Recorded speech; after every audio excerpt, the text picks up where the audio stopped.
يا رب إني إليك جئت تائبا فاغفر ذنوبي إنك الغفور الرحيم.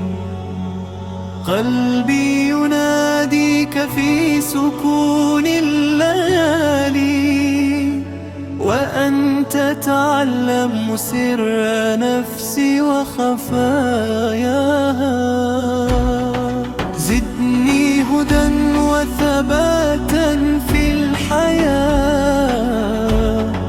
واجعل كتابك نور دربي دائما وارزق فؤادي خشية ومحبة واجعل لساني ذاكرا لك أبدا.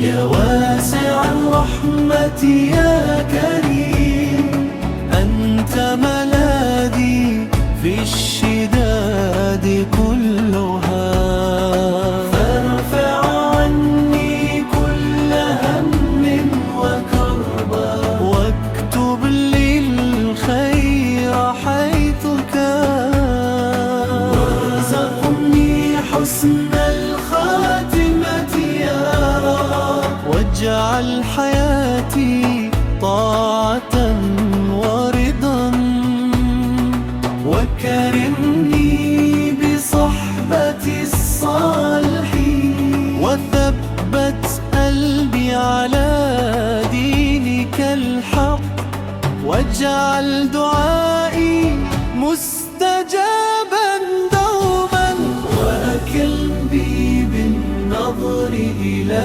وجهك الكريم.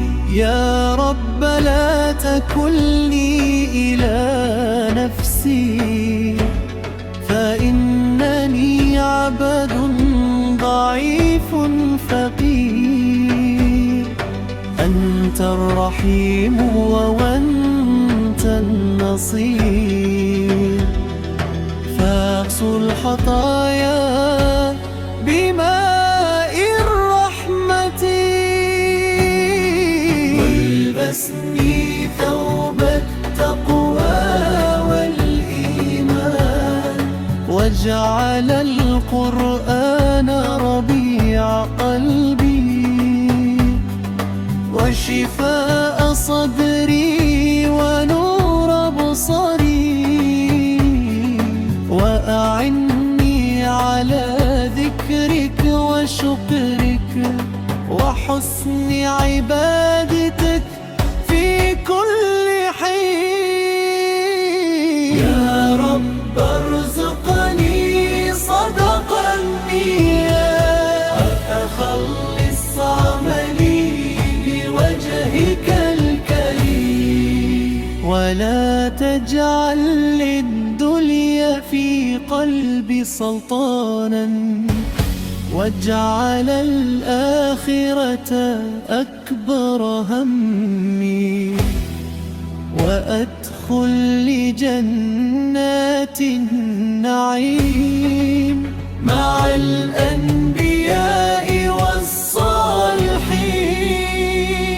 واجعل لقائي بك أجمل موعد وارض عني يا أرحم الراحمين إنك سميع الدعاء قريب وعليك توكلت وإليك أنيب.